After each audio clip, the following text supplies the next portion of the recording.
goodness. Welcome back, everybody. It is Monday night. You are here live on the Fifth Quarter Sports Podcast. I am your host, Mr. Kevlar, newly married Treat 'em Swell. Above me, you've got Mr. Skip from Skip's Trophies and More, Mr. Diamond Dirty D for life, and the Kick Step King Coach A. Ow, let me see it. Oh, fellas, what it is, what it ain't, what up, though? All right. First thing, you got to take your name from Kev, Mr. Treat 'em Swell, to Kev, I treated her swell. Change that shit. Ain't no treat them nothing. Because you're married. Now, I was married, boss. Congratulations again, brother. Thank you, thank you. What the hell of a step you made, man. Proud of you. Funny story to that, real quick, D. The first time I said to Mr. Kevlar, treat him swell around her, she looks at me, she goes, treat who swell? So, who you treating swell? You know. Anyways, D, man, what's up? What's going on, brother? Congratulations to you again. Wish you well in your endeavors with the wife and the baby boy. And I want to see the footage that we discussed backstage. If we have it, somebody has it somewhere. I would love to see the footage. But congratulations to you, man. But we had an interesting weekend. I think all of us did of what we experienced and what we seen in football land, and we're gonna get to it. Yeah, man. Absolutely, absolutely. King Kickstep, what you got? What's up, man? Congratulations, bro. Again, on the big step. I know you're gonna do well. Just another step, at raising the family, becoming the man you're supposed to be. And good stuff, man. Good stuff. Thank you. Yeah, man, just some good football all weekend again. Yeah, man. It's that season, so good football. I indulged in it on the sideline and on the couch, so it was good. So, you got serious on the sideline? Yes, I want to get him in this. Right. Well, we are going to get into that real quick here in just a minute. But before we do, let's hear from KJ's Mobile Auto Detail. Oh, hey, voice crack. This episode of Last Take is brought to you by KJ's Mobile Auto Detailing, LLC. Hit up KJ anytime. He has same-day appointments available, y'all. Y'all got to hit him up. Same-day rain guarantee. Memberships available. Disinfectant, sanitization services, wash, wax, carpet shampoo, claying, steam cleaning as well. Hit them up at 470-214-1423.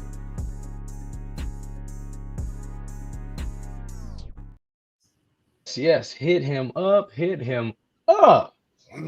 Ooh, I'm still trying to get my voice back, fellas. All that dang partying we did. Hey, man. You really supposed to be on your honeymoon somewhere, man. We leave next week. We leave next week. Cool. Where you going? The Virgin Islands. Oh, Yeah. Wonderful. Now we were gonna go to Where's Greece. baby? What? With his grandparents? Is baby? Oh, that's yeah. Yeah, we were supposed to go to Greece, but something got messed up with the passport, so we were not able to make that. Unfortunately. Y'all cruising or y'all flying? We're on a cruise. Okay, let me tell you this. As a cruiser, I cruise all the time. Take you some bottled water with you. On the boat. Yes. Now, you don't necessarily have to drink it when you're on the boat, but take it off the boat with you. You don't want to drink their water unless you buy a closed up bottle of water. Okay. Period. In any island. You can take water, sodas, all that stuff on the boat with you. Because it's expensive if you now the water, with all the bottled water, they got the big ones, but they cost like $8 to $10. You can take your case of them on there and put them in your refrigerator in your cabin. Okay. And tell him, Skip, don't drink that out that room if you ain't prepared. The little stuff they put in there. It's there for you to drink it, but the prices are super, super high compared to what if you buy the drink package. If you buy the drink, we got the drink packages. Yeah. Okay, well, you don't drink the stuff in the room because they still charge you for it. Okay, so go to the bar. The drink package is for the bar. Yeah.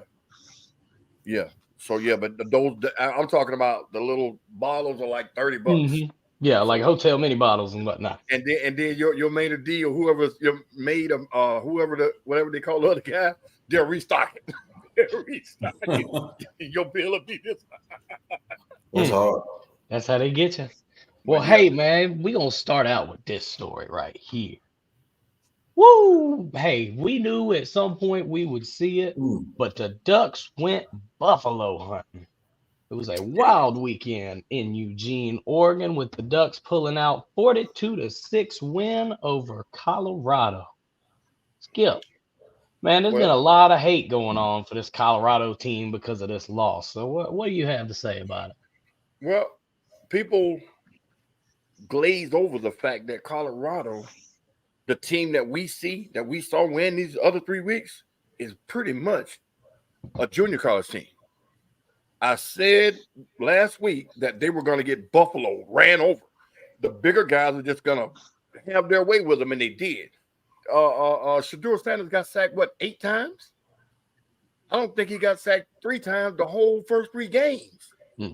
You see what I'm saying? Nobody could get over them because they ran into superior talent on every level. The linebackers, the defensive ends were swarming. So it was, they just got big boy. It was like a varsity play against JV. That's pretty much what it was. And Deion said something that a lot of people didn't pay attention to at his press conference. He said, yeah, beat me now, because this ain't going to keep happening. Y'all better jump on that bandwagon now and do what you got to do this year.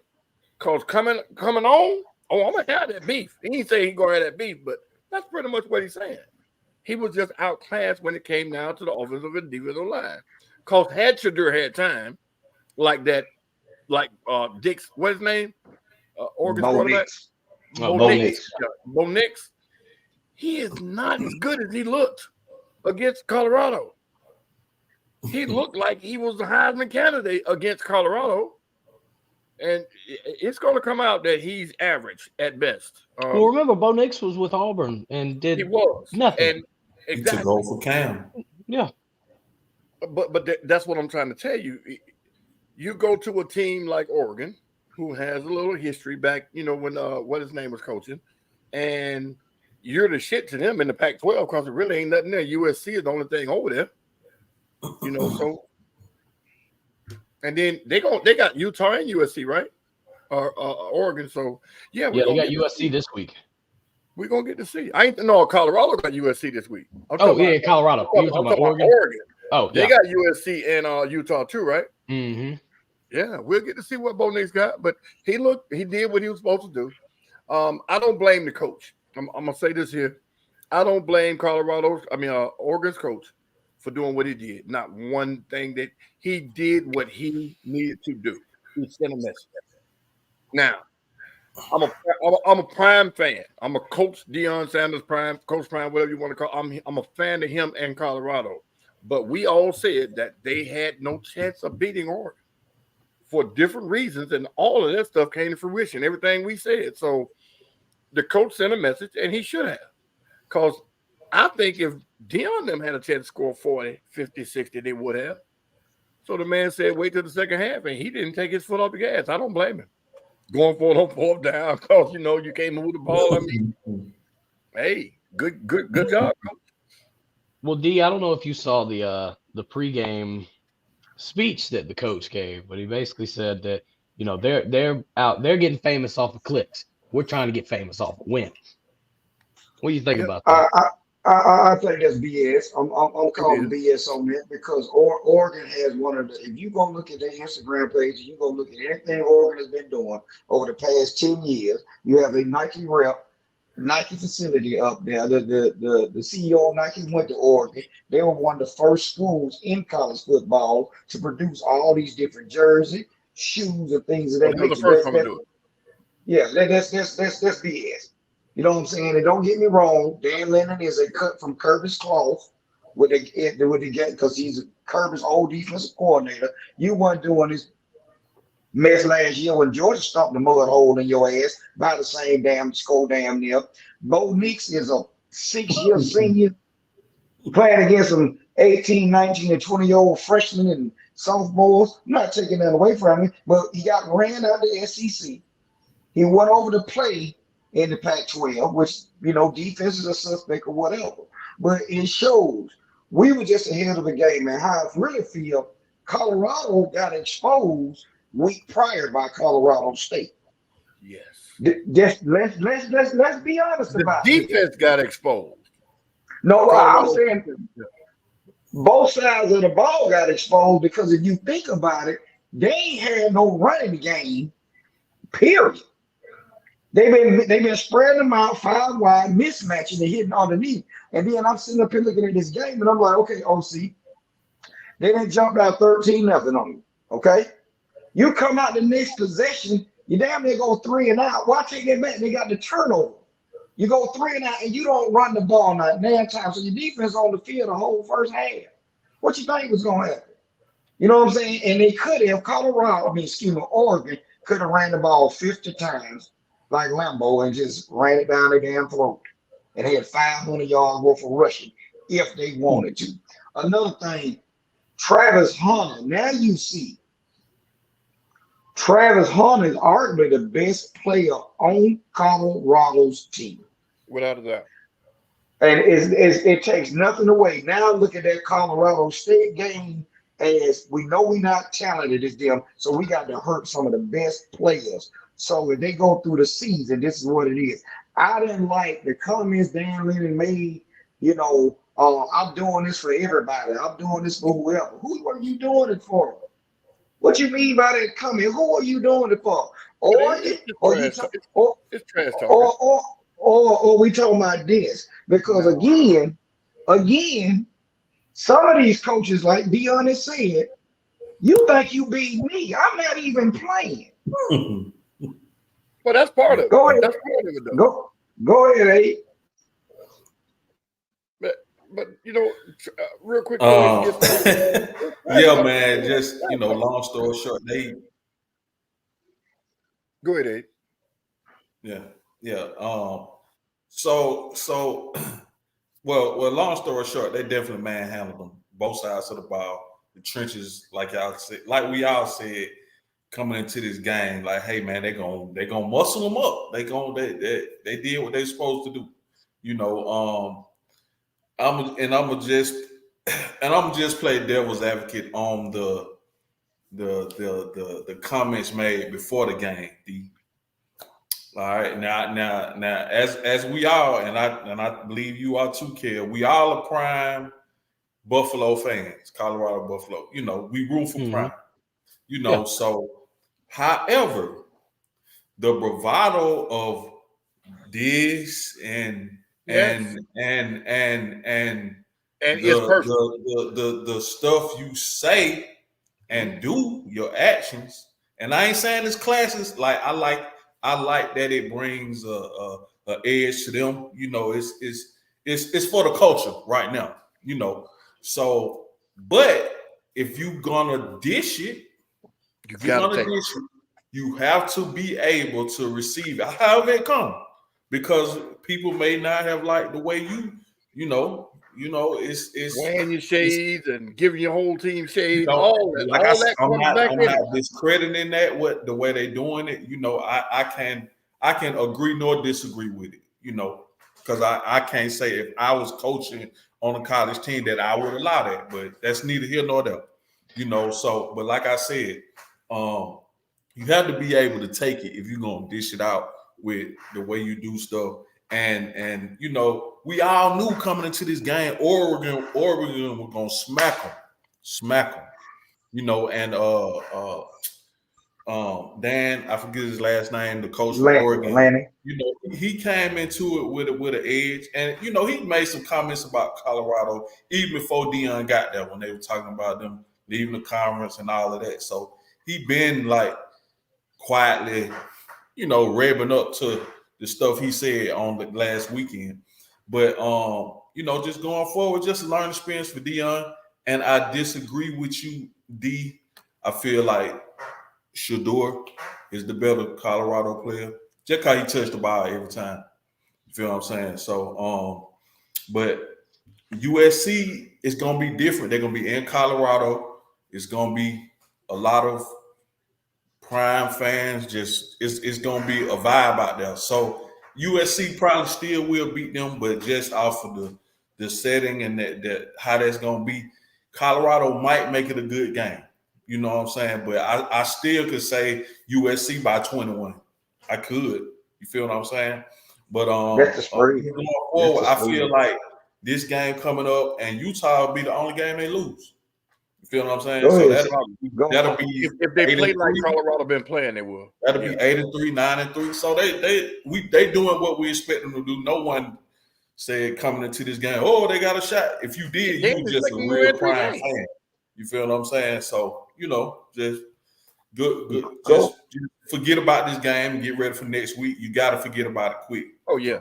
They should have. Go ahead, because real quick. I got a question. I got a question for Abe. Go ahead, Skip. You want to ask your question first? No, because you go. Okay. You okay?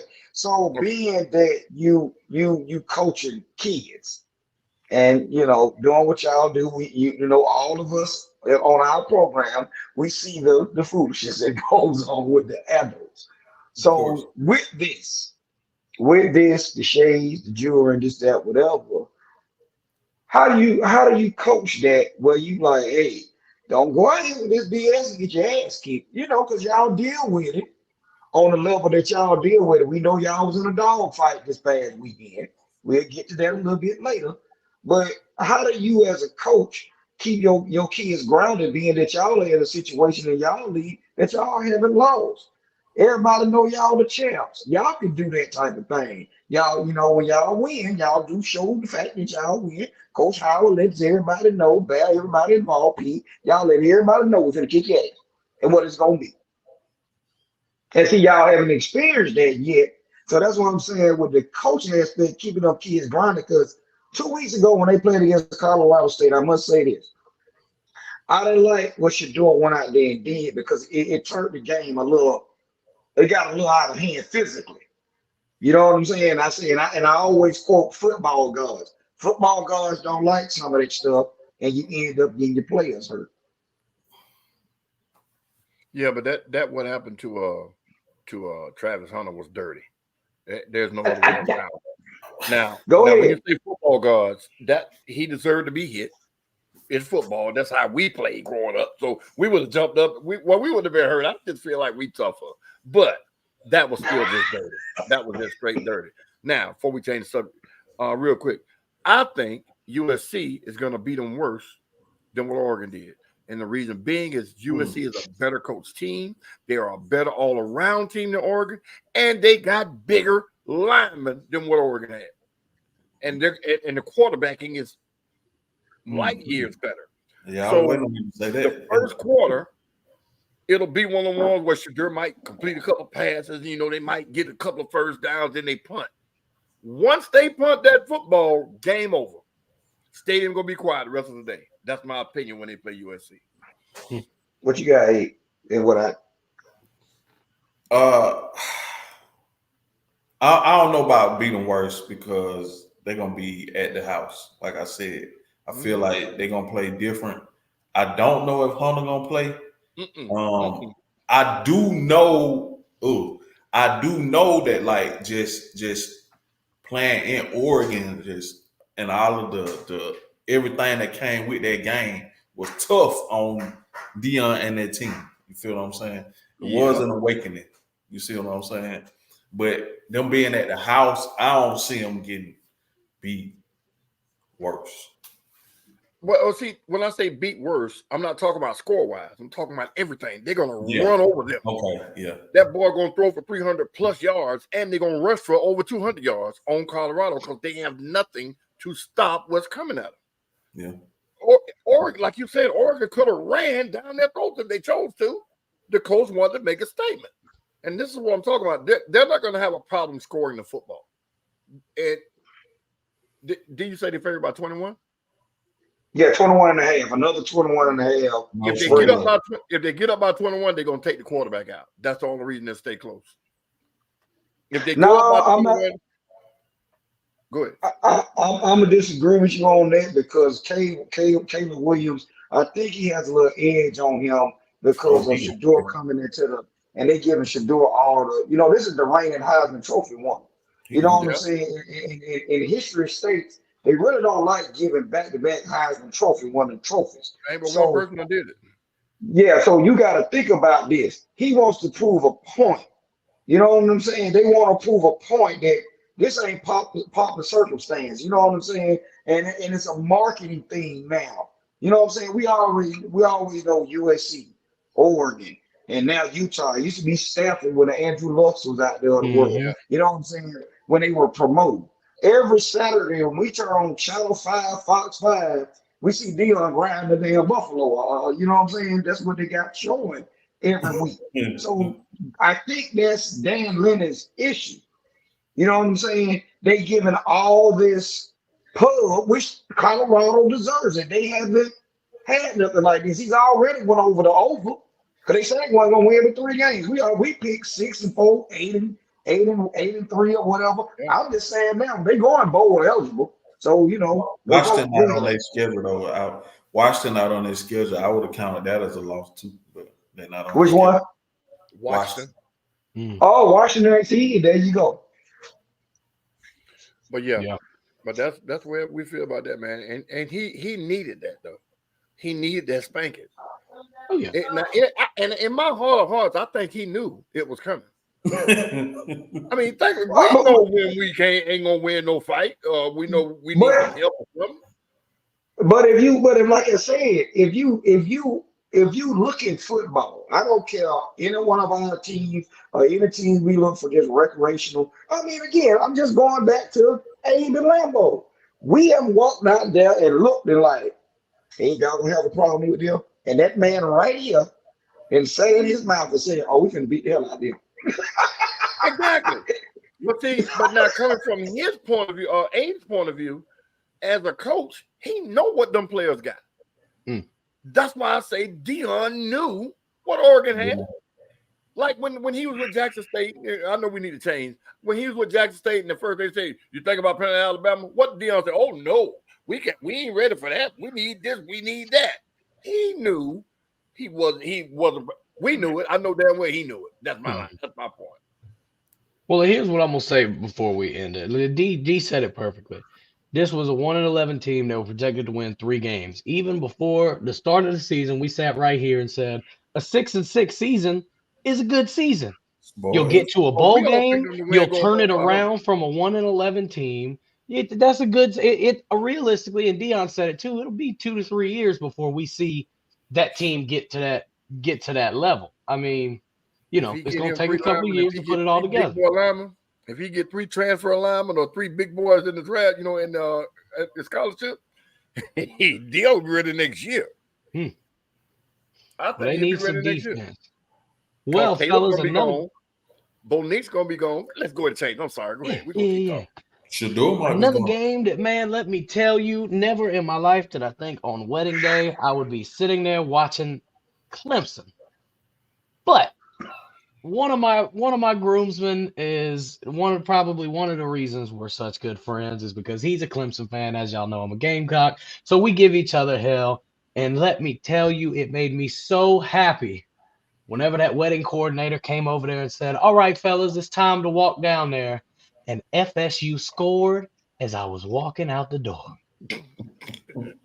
Man, woo! The Listen, Florida State Seminoles, I have no reason to cheer for them except on this occasion, broke their 7-game losing streak to Dabo Swinney and the Tigers with an overtime win of 31-24. Skip, I know you hate these damn Seminoles, but what do you got? this ain't got nothing to do with hate right here. This got something to do with coaching.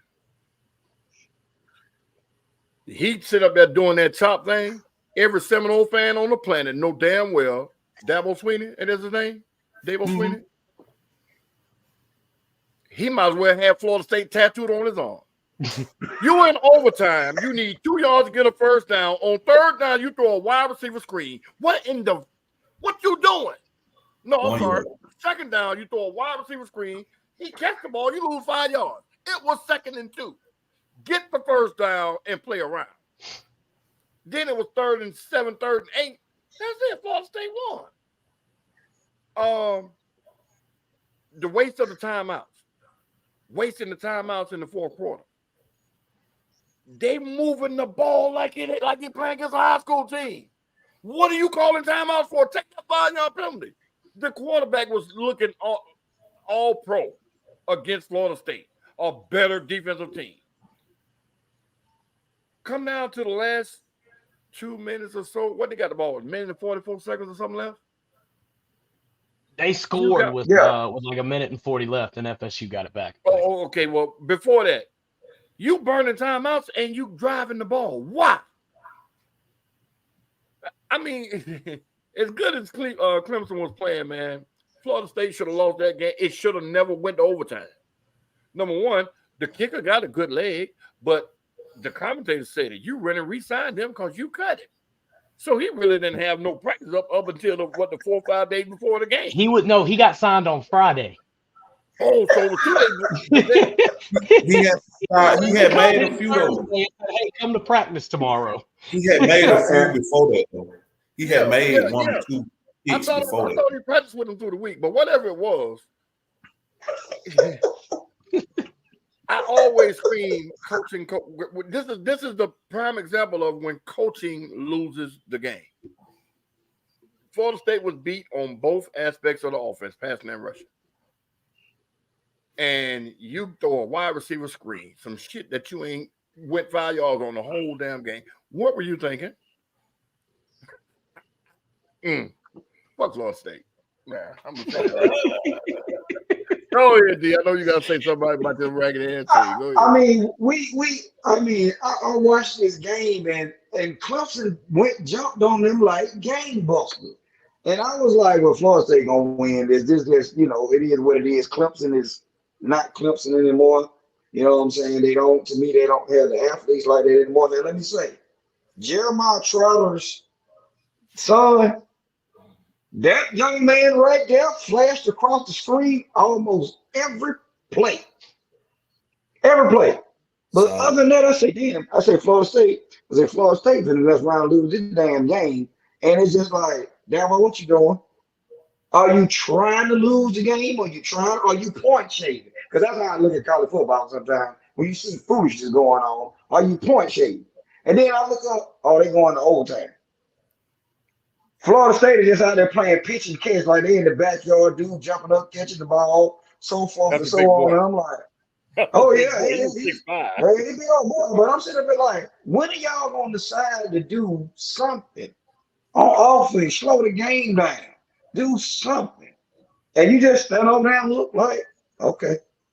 I think he's on the hot seat, to be honest with you, because the landscape to me of college is changing when it comes to this transfer portal thing and the comments that he said off the field and some of his stuff. He's not going to get the top tier recruits like he was getting to a certain extent. Now, do I think Florida State is back? I think Florida State might right now is in the driver's seat in the ACC and could end up as one of those 4 teams in the playoff. Go ahead, Nate. Yeah, man, I sat and watched that game. Good early game. Great early game. 12 o'clock to get up to that action. That was good action. But from what Dabo says, which he kind of threw his kid on the bus, was that and it's true what he's saying, but he's saying that the kid audible to that screenplay that we speaking about, Skip. Oh, he said the kid audible to it? Yes. He said he audible to it. And after the fact, all you saw on the sideline was Dabo like, we needed 1 yard. You see what I'm saying? So I don't know if I guess they give him the freedom to audible. I'm sure they do that. But at that point of time, that play, that down the distance, whatever it was, I'm going to tell him that we running the ball. We don't need but 1 yard. And they played a great game up until that, and they let Florida State bomb on them with number 4 at the end. But they should have been in the zone too. I don't get that. Why weren't you in the zone? You man 6'5" receiver, 6'7" receiver. Why you can't do that? Man safety over the top. But Florida State is probably one of the 4 best teams in the nation right now. I can definitely see them going to the playoff. I could definitely see them maybe probably winning the ACC because now they don't have divisions. So I think like at the end, it's the top 2 just play for the ACC championship. Yeah. So it ain't a Coastal and a whatever the other one they had. Got rid of that but yeah, man, that was a great game. But D, I disagree. I think Dabo still got some years up there, man. They ain't gonna go out on them just yet. I do think he needs to go back on what he said about the portal. Like, eat your words on that, bro, and go get you some from out of there. And, it shouldn't be a problem with that, But if he chooses to do stuff the traditional way, I mean, they're gonna get some 5 stars, still. But they might get him out of the state. They're gonna get him from out of state. It's true. But I could definitely still see, where Clemson got 2 ACC losses now, so they probably out the ACC championship. So it'll probably be Florida State and Miami if it keep going the way it's going. And if you think about it, when Dabo took over that that university, he inherited Deshaun Watson, right? Yeah. He had my other guy that he sent away when he got Trevor Lawrence. With him, he doesn't, and then you got the DJ guy that came in. His quarterback plays with the situation, whatever he's trying to run. He always had an athlete back there playing running back. You know what I'm saying? You don't have that. Now Shipley is who Shipley is, but he ain't no damn Travis Etienne. I mean, no. That's true. Well, and one thing that we forget, I mean, on to the comment about Dabo not having much time left, he's been working Nick Saban for years to take over at Alabama. Whenever Saban's done that, he's been greasing Saban to put his name in on the way. Well, see, the thing about that too is Saban ain't gonna leave until Alabama's in the dumps. Exactly. He ain't gonna leave, and really, the program is not gonna be that eye candy after that. You get what I'm saying? And then, if he runs Clemson down, continues to run it down like he's doing, yeah, they're gonna walk him out the door. But I think he got another 2 years at least. Well, I don't know what his contract is. I think he'll be there for his contract. That school loves that man. Yeah, I mean, look what he's done for him. Mm-hmm. You think about this here, Florida State. What's the old coach name? Bobby Bowden should have been gone years before he left. But you won all these championships, and it's the Bobby Bowden effect. So, they let him stay too long. Mm-hmm. Well, fellas, another good game that we had going on, and so the story that I saw about this, Ohio State outlasted the Irish up there in Notre Dame, and I don't know if y'all are Pat McAfee fans, but I think the guy's pretty funny. And Friday on his show, he had a fake Lou Holtz interview Lou Holtz. And Lou Holtz basically said some stuff. He hates the state of Ohio. He hates that team, blah, blah, blah. The fake Lou Holtz said that. Yeah, no, the real Lou Holtz. And this got back to Ohio State's head coach, Ryan Day. And Ryan Day basically said, okay, watch this. It was a close game, but Ohio State had the edge, and they pulled it out 17-14. Yep, what you got? I didn't watch that game. I was flipping back and forth between Clemson and something else me and my wife was watching. But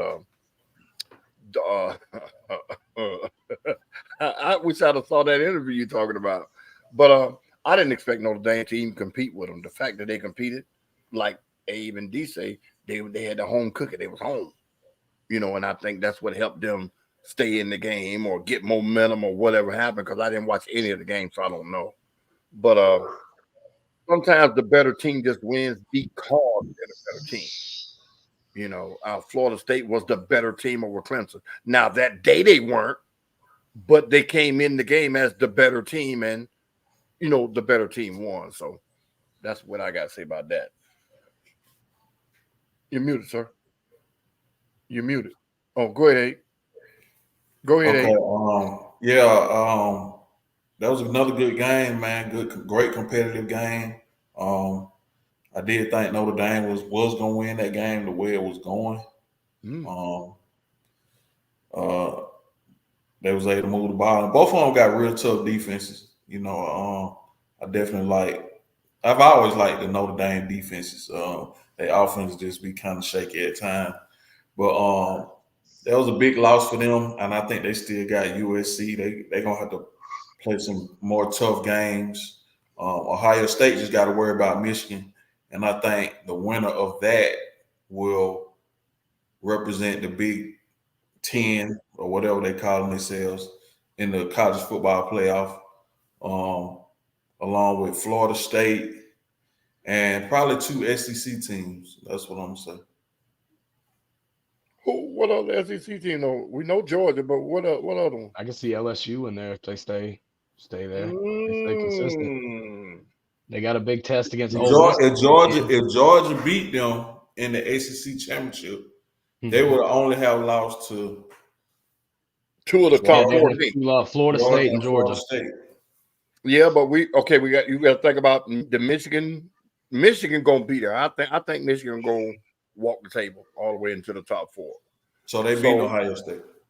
You don't think they're gonna beat Ohio State? Oh, I don't know. I think it depends on where that game's at. That's what I think.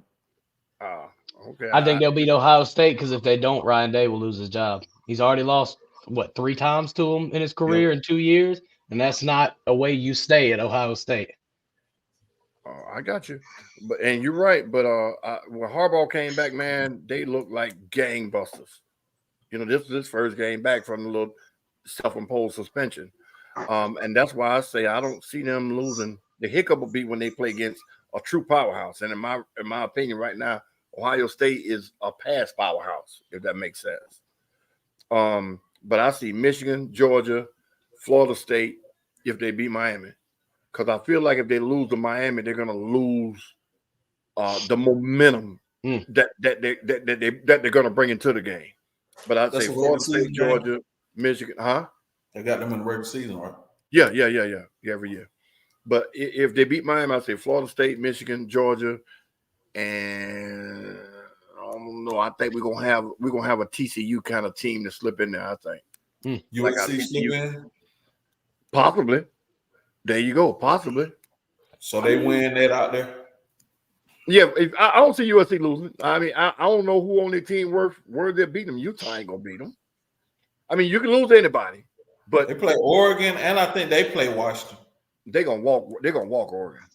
They're gonna walk Oregon. I think Bo Nix's gonna get sacked 5 times. Because he want to run, and they're gonna stop him. I got speed, yeah. Until you run somebody that can run with you. But that's my opinion on that. Well, fellas, we got a couple of games. Not a whole lot going on this weekend. Oh, D, you got something to say?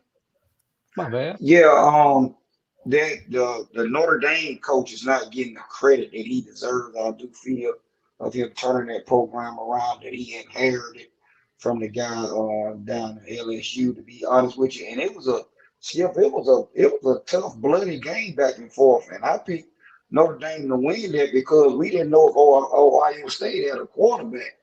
And for them to win that game in the last seconds of a 4th down type catch to get the ball to the 1 and run it in with a couple of seconds left. So it was a nail biter. But I do agree with you. I'm going to say this. Notre Dame needs to be put in a division somewhere. Because they don't want to. I know they don't.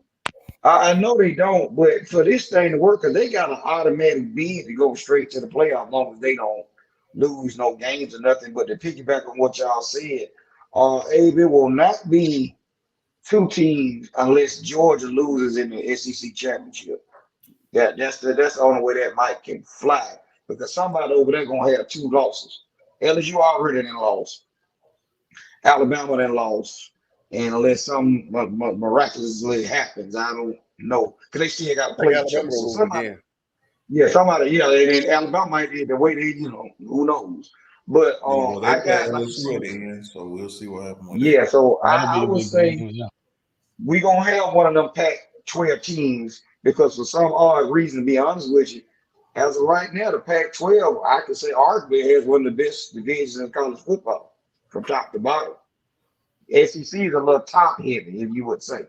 If you think Well, about it, SEC it is a looks little top shaky heavy. right now. I give you that. You know what I'm saying? You got the Big Ten or the big whatever they want to be. What you got? You still got Michigan and Ohio State. That's they won two, just like it's our Alabama, Georgia, Georgia, LSU, the ACC. Now the ACC is the one throw the monkey wrench in the whole thing. Because in Florida State, well, I'm saying, yeah. You see what I'm saying? So if everything stays like it is, we have a SEC, we'll have a Pac-12, we'll have a ACC, and probably, yeah. But this is the thing, we still got to worry about Texas and them down in that conference. I think their strength of schedule is going to hurt them though. Who, Texas? Yep. If they schedule Ohio State and Michigan. I don't think both of them. Think them. about it. I don't think both of them on the schedule. They ain't got that. No. What I'm saying is the strength of schedule. I think Texas strength of schedule might be a little more better than those up there. They stay undefeated because they already beat Alabama. Alabama's possibly won't lose another game or they lose two. We got Ohio State that is a hiccup away from losing because the quarterback played. Michigan is on a complete team in that conference. Hang on, D, real quick. So for the rest of the season, this week, Texas, who's ranked number 3, they take on Kansas, who's ranked number 24. Next week, the Red River rivalry, Oklahoma and Texas. Oklahoma's 14. But then after that, Houston, BYU, K-State, TCU, Iowa State, and Texas Tech. Now, BYU could give them a game. K-State could give them a game. I think they'll ultimately pull it out. TCU could give them a game. They haven't lost since that loss to Colorado opening week. So, they could have a couple toss-ups in there. I don't think they'll go just undefeated the rest of the year. If they do, they can stay undefeated. They'll stay there though. If they do, they can slide in. Yeah, if they stay undefeated, they'll stay in the top 4. Before we move into NFL, as I just said, that Texas and Kansas game is this weekend. We also got number 10 Utah taking on number 19 Oregon State, and out of the SEC, LSU and Ole Miss. Also, Notre Dame goes up against Duke, who is still undefeated. So, a couple good games. It'll be a decent weekend of football. Notre Dame playing some ACC schools. They always do. But they're an ACC team. They just won't claim it. Lane Kiffin down there at Ole Miss. Are we gonna really figure out who they are? He can't beat Alabama to save the damn life. We don't know what is he showing. He beat him one time though, I think. With Ole Miss. Ole Miss beat them with Tennessee. It might have been Tennessee. Yeah, but that's what I'm saying. It'd be so much hype around him, and every big game he gets in, they lose. You see what I'm saying? They're the dark horse over there also for me. Because they can slip in, they could beat they can beat a LSU or they can whatever. You know what I'm saying? So you still got what 3 one-loss teams over there, Kev? You got Ole Miss, Alabama, and LSU. And Auburn. Georgia play Ole Miss. And Auburn. Auburn's 3-1. I ain't said don't you worry about them. I ain't worried about Auburn. I ain't worried about them. Yeah, we're going to Auburn this week too. Yeah. Deep South's always plays Auburn. South Carolina, Tennessee. I think that might be a decent game. I think y'all might get there in. We play like we did this week. The only problem is our defense. We have no run defense. They ain't got no offense though. Oh, Jesus. Tennessee favored by 12.5 points. Yeah, I saw that. They were favored by 40 points last year. And we beat them by 40. Yeah, that's what I'm saying. Alabama favored by 14.5 over Mississippi State. I'll take them 14.5 all day. Well, we can put. You'll take Mississippi. Wait a minute. You'll take Mississippi State no 14. Yes. Well, that's what I'm saying. Wait, you say you take Mississippi State with 14.5? Well, with 15 points, yes. Okay. Couple what you've seen. Alabama. All right, fellas. Well, we are okay. going to move it on. Oh, Abe, you had something to say? My bad. I'm fucking. No. Good. My bad. Both say he don't trust Tennessee. Okay. I don't either. Me neither. I don't Can't trust say that Duke look quarterback. good. I don't trust And the Duke does quarterback. look good. They do look good. But they I favorite. don't. Notre They Dame gonna underdog by smack 5 that. points. I Notre don't Dame gonna either. smack that. They mad. Notre Dame mad from that loss. They gonna Oh smack yeah, that. that's gonna be a put up. That's gonna be a put up show me game. You ain't got nothing to worry about. They gonna put foot to ass in that one. I think. Yes, sir. Mm. Yes, sir. Oh, Weather permitting. Yes, sir. well, all right, fellas. On to hey.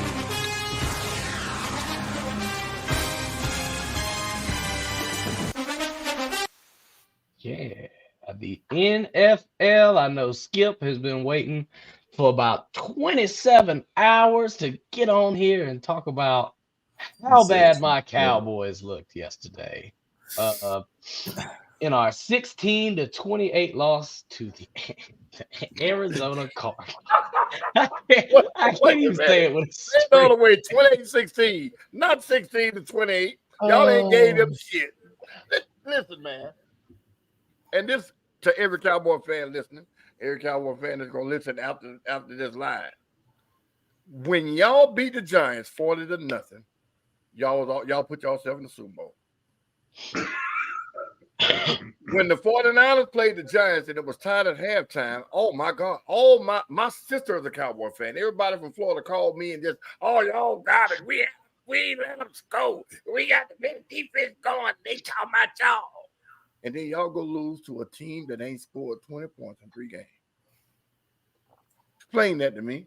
And if anybody say 3 offensive linemen was out, like them offensive linemen make tackles and stop the run, oh my God. What happened to Micah? What happened to the offensive defensive line? Tell me, please. Because they ran over y'all. They ran the ball. Please, somebody explain to me, well. that defense was still on the bus. Listen, listen. At the end of the day, that is a NFL football team. The Cowboys, as they like to call it, is America's team. Is gonna get everybody the best shot. In 2 weeks, you came out and said y'all are going to the Super Bowl. You messed around, and y'all got the best defense in the land. You got this, and I told you these football gods show up in different ways. One injury, one different thing when you start preaching, Michael Parsons running off in the mouth, and he the next LT, and they got this, they got that, they got this. And what happens? Your quarterback does what he always damn do. Throwing that ball down in the red zone and turn the ball over. Now, don't get me wrong. The Cardinals got off the bus to stuff a mud hole in your ass. See, another thing, that's an underlying thing. Y'all do y'all little training camp out there in Arizona. You don't stay in Dallas. So you invade these people down state with all that cowboy mess. So you invade these people state, you have a very high fan oh base man. out there, a very high fan base out there because there's a lot of Cowboy fans in the team. You think those people don't feel like they get respected out there in Arizona Cardinal land? Then you like Josh Dobbs, sir. Josh Dobbs. Josh Dobbs has been on what? He's been in the league 3 years. He's been on 4 different teams. This man walked off the street after preseason and started. And y'all gave up 200 some odd yards offense to that one player. You gave up 200 yards damn rushing. But y'all the best team. I'm gonna tell you, I got my film. I sent my film up to Philly. Oh, we can run the ball on each other, baby. We can run the ball on each other. We can run the ball on each other. That's all I think. If you mean to tell me your all-pro quarterback go down and he must have been the anchor of the defense. You went and got Stephon Gilmore. Did he flash yesterday? I didn't see him either. Go ahead, A. I needed that film. I needed that film. Preach, preacher.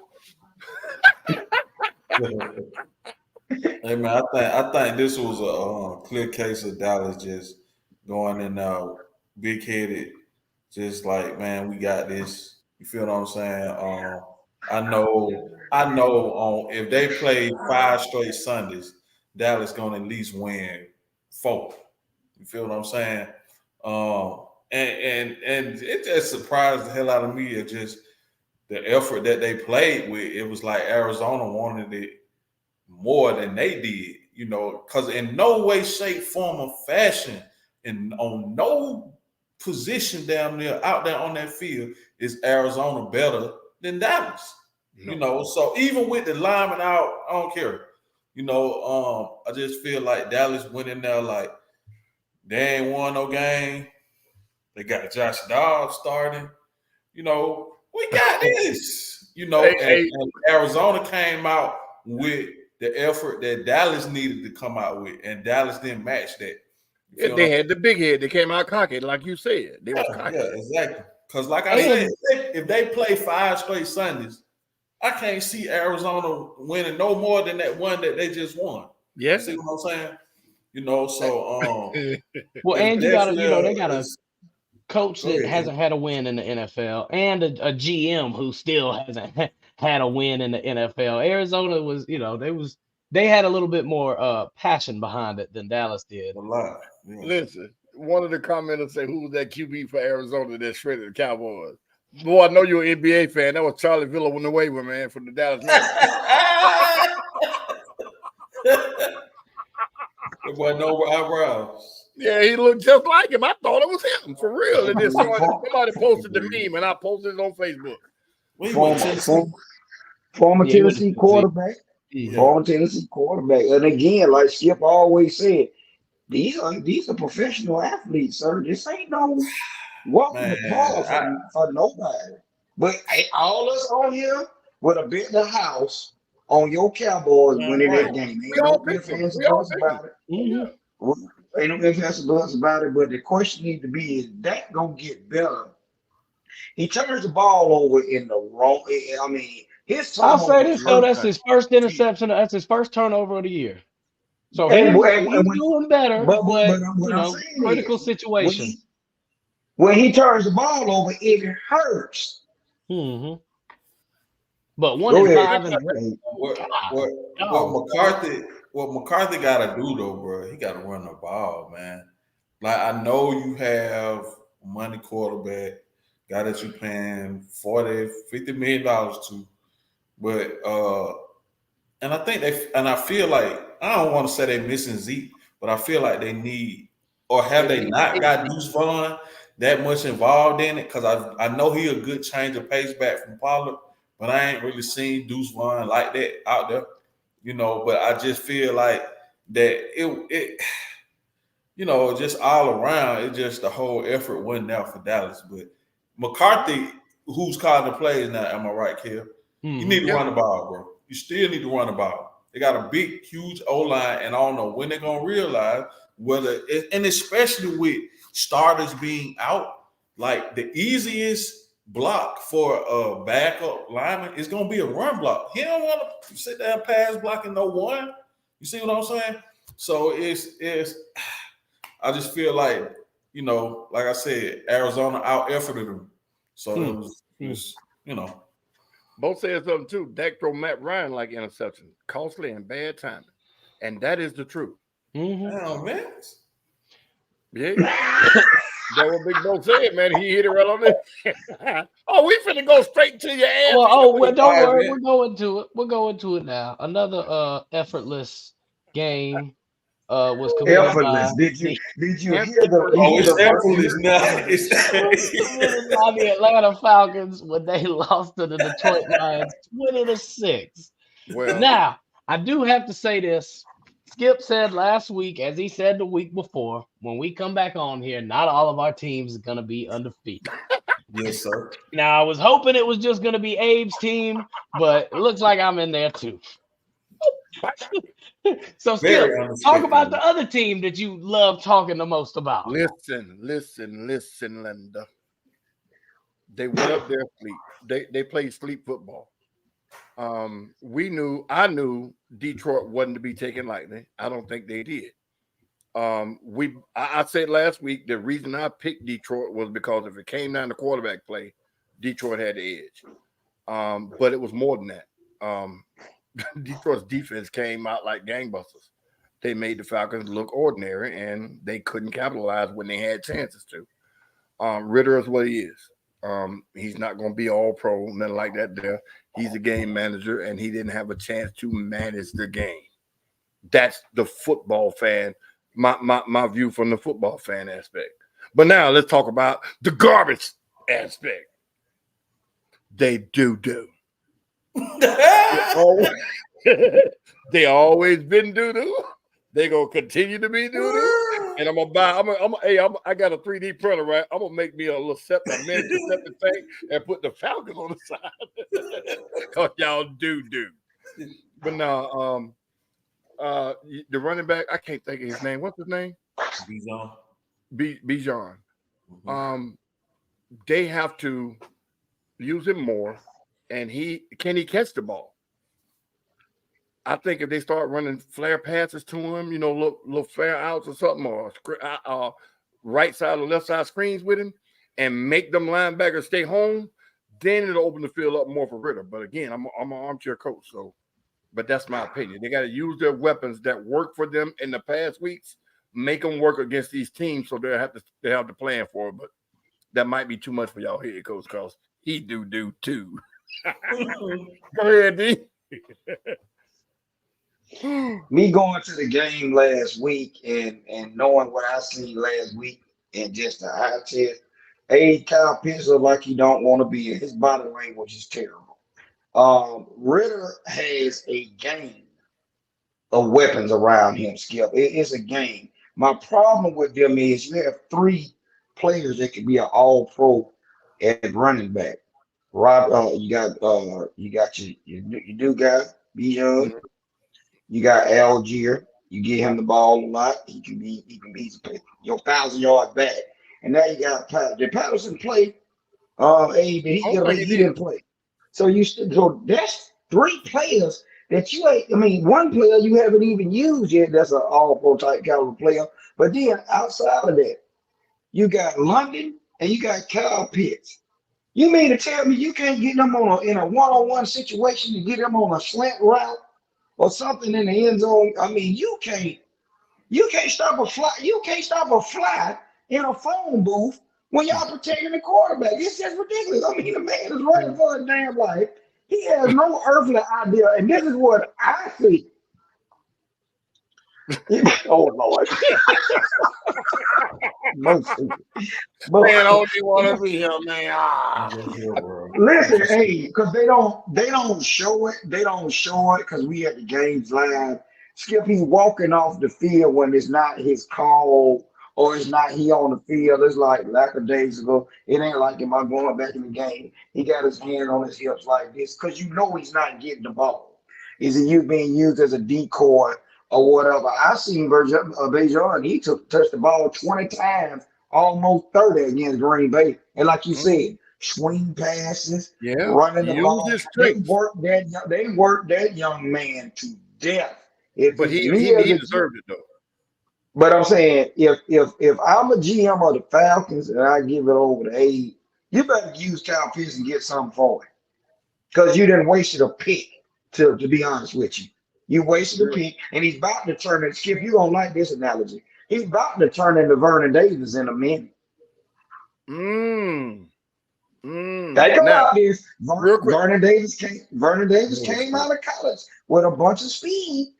Yeah, but we utilized them though. But the San Francisco offense was working with him. He just wanted the ball like he was a wide receiver. That was Vernon Davis's problem. But now, real quick on that, Falcons coach don't have tight end plays. You look at what these tight ends are doing, what these superstar tight ends are doing with the Ravens, with the Chiefs, with everybody else that got Dallas, with everybody that's got 5 tight ends. They got plays for them. They have plays that they can get open, flare outs or hook ends or slants or whatever. I ain't seen Kyle Pitts run nothing that can get him open. They don't have tight end focused plays like we need this. All right, Kyle Pitts, call your number. I don't think they called this number in a 3rd down situation. one thing, and real quick, Dave, I know you got to go. Kent, you're one of the Falcon fans that used to scream about years ago, get rid of Matt Ryan. Matt Ryan ain't this. And I used to always say, D, you're a witness to this. When y'all get rid of Matt Ryan, who y'all going to replace him with? Right now, no good ass Matt Ryan better than anything y'all have had since he left. If Matt Ryan was there, would he not be completing these balls? Yes. But yeah, after he won MVP and didn't do nothing. Well, Matt Ryan, we lose. Get rid of Matt Ryan. Get rid of Matt Ryan. Oh my God. And now you got rid of him and you ain't got nothing even remotely close to him. But anyway, go ahead, Abe. Oh yeah, man. Basically like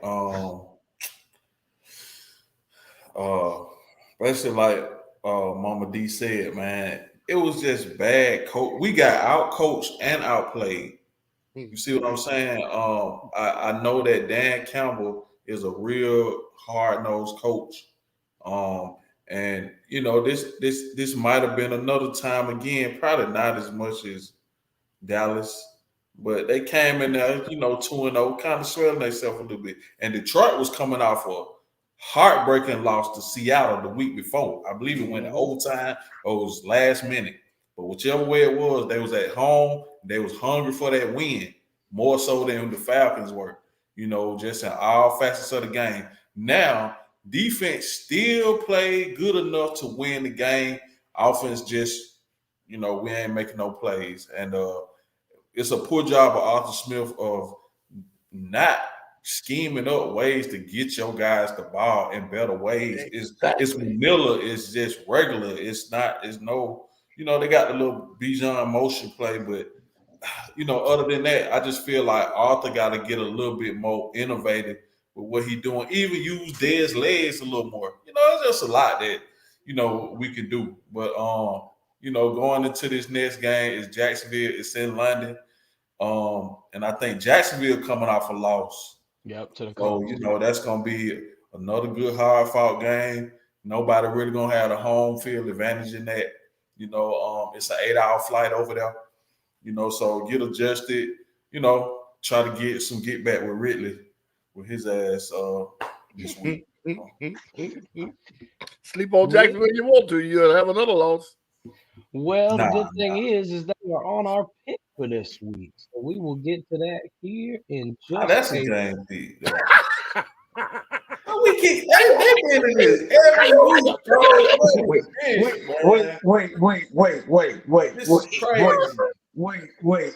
Wait. It's just a disclaimer for us.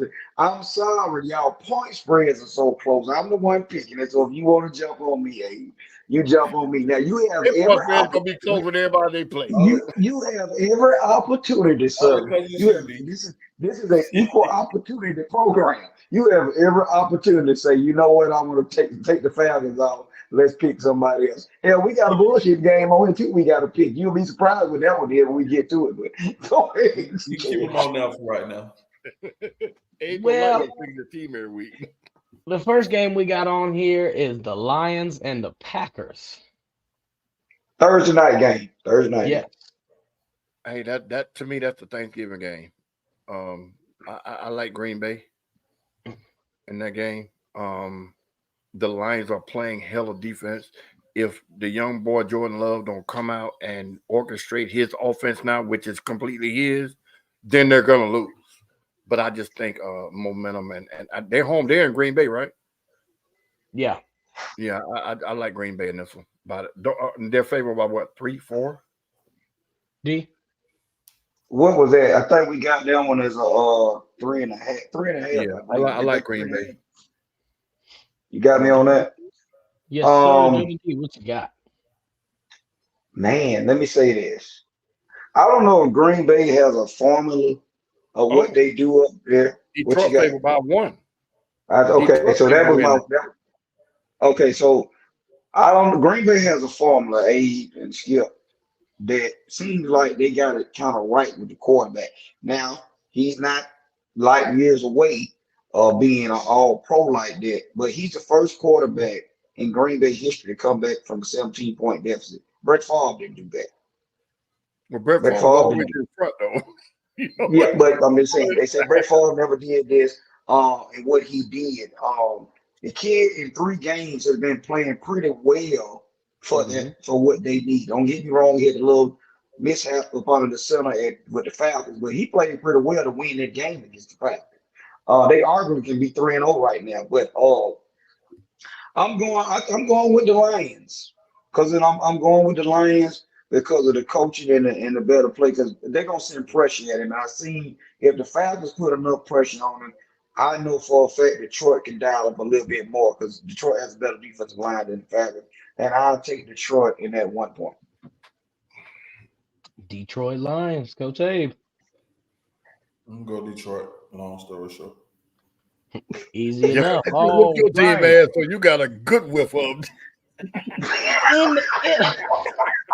Leave that man alone, Skip. Leave that man alone. Listen, when the 49ers lose, I know I'm gonna catch it, so I'm giving it to their ass now. It's all good. Whatever. In the international game, fellas, we got the Falcons and the Jags, as we just alluded to. Well, y'all start talking Falcons. I don't want to pick the Falcons. I don't. So, you don't pick to get some every week, Skip. Go on and keep the streak going, though. Yeah, I'm gonna go ahead and go with old Jacksonville, man. Old Easter Island head. Yeah, I'm gonna go ahead and go with Jacksonville, man. I feel like if they don't wake up from the sleep that Detroit put them in, Jacksonville gonna run away from them. That's what I feel like. But you know, man, Abe, I just. And I'm saying this, Jacksonville is playing piss poor. I don't know what is going on. Texans just whooped their ass. Yeah, and I really don't know what's going on. You have some of our listeners and some people Arizona just whooped that ass. And